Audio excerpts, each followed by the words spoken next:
Hey guys, time for another cardio video. Today I want to talk a little bit about exogenous ketones and ketosis. So, the exogenous ketone market is now exploding, as most of you have probably seen. There's products popping up everywhere.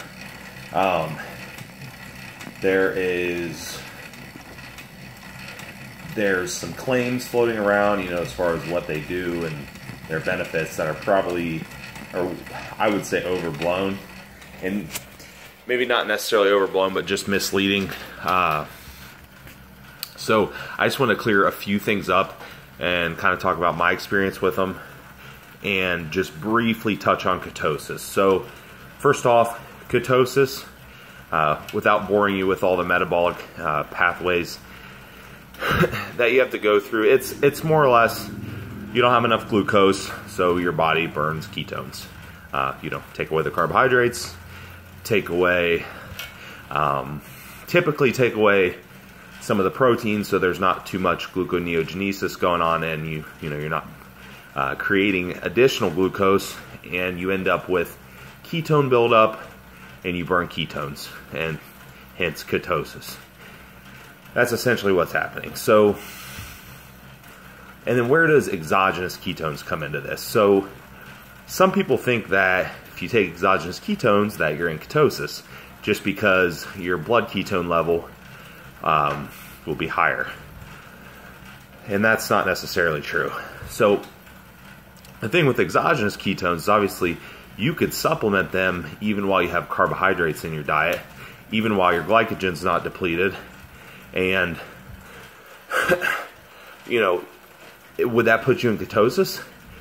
Not really, because they can be ingested at the same time. Not necessarily, you could ingest carbs and ketones at the same time. It's not going to hurt anything.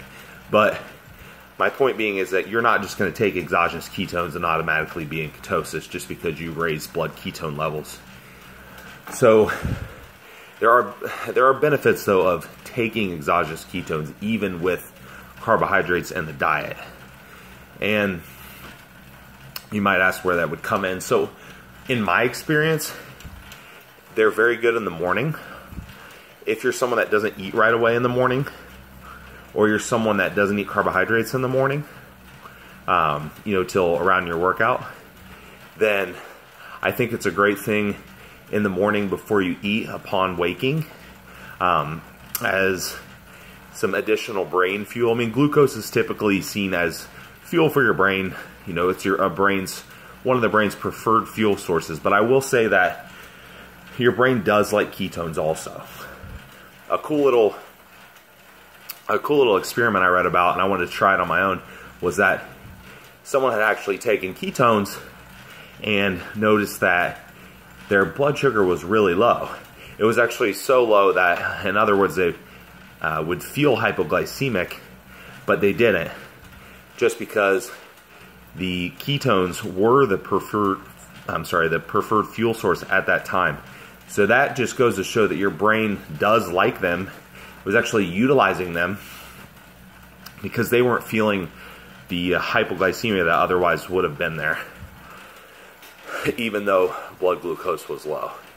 So that's kind of a cool thing. And I tested that on myself, and I noticed that you actually take the ketones and it will drop your blood glucose levels some, just because your body is utilizing them over glucose.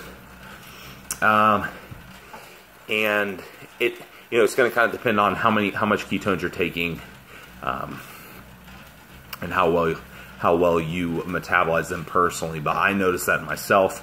It wasn't a drastic drop, but I was noticing that I would drop up to 10 points sometimes. Now,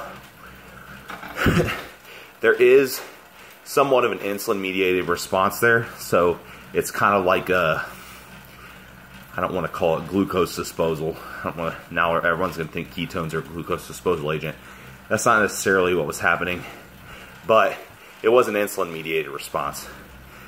And you can find research and stuff on that. There's some literature talking about that.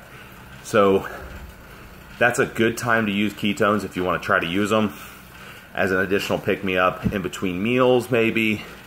You know, if you don't want to use stimulants. And it's not stimulating. They're not stimulating. They just help. They can be helpful for cognitive function because they provide your brain with additional fuel. And it's a very smooth fuel, typically because you're not having the, you know, spike and crash in blood sugar or spike and crash in your CNS stimulation.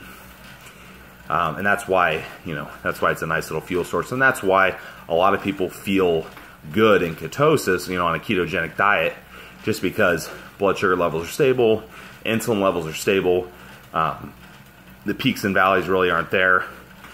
You feel pretty good.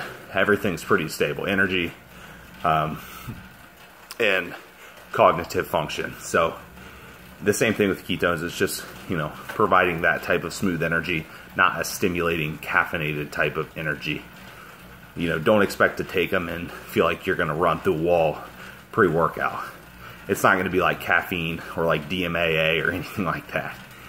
So that's at least when I found them useful. And then secondly, in a ketogenic diet, one way that I will implement them with people in a ketogenic diet is typically you don't necessarily need to use them in a ketogenic diet because you're already going to have plenty of blood ketones. A little additional won't hurt, but when they do come in useful is typically when fats get too low in a ketogenic diet, it might be hard to stay in ketosis. Your body's going to start pulling from that amino acid pool to create glucose. So in that case, you know, you need to pull your calories down somehow, right? You only pull so much protein out and still maintain your, you know, your muscle tissue. So you might want to add some exogenous ketones in. Now, they do have calories. However, they have less calories than fat. So a gram of ketones has less calories than a gram of fat chemically. So you could, in theory, pull some fat calories out that way and replace some of them with exogenous ketones. And since it's just straight ketones, it doesn't take as much to get your blood ketone levels back up and keep you in ketosis versus the amount of fat that you would have to take in. Because fat has to be broken down into several components, and eventually you're gonna end up raising blood ketone levels.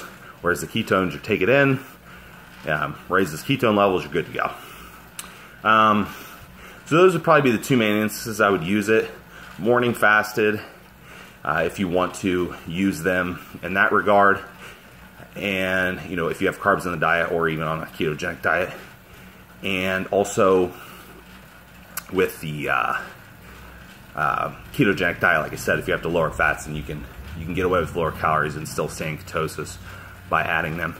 Now, if you're doing fasted cardio in the morning and you are utilizing some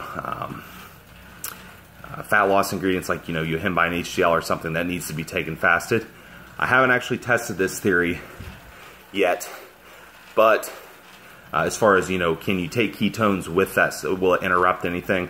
My assumption is probably not much, but I would personally just get rid of it, just because if you're already going to be burning off fatty acids in the morning in that fasted state when you're using something like yohimbine, then your chances are you're going to burn those ketones off too. It's going to be a preferred fuel source. I cannot say that word. Versus the fatty acids that you want to get rid of. So probably just omit those at that time. I think that's it. I just wanted to cover that. A few main points. A couple ways that you can use the ketones in practical ways. No, they're not magic. No, you do not lose fat. Yes, they have calories. Yes, they can help with cognitive function. Yes, they're expensive.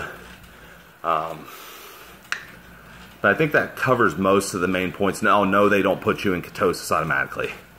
So those are the main points there. If you guys have any questions, just let me know in the thread below. I didn't want to make this super long or drawn out. Just wanted to add some insight. And that is it.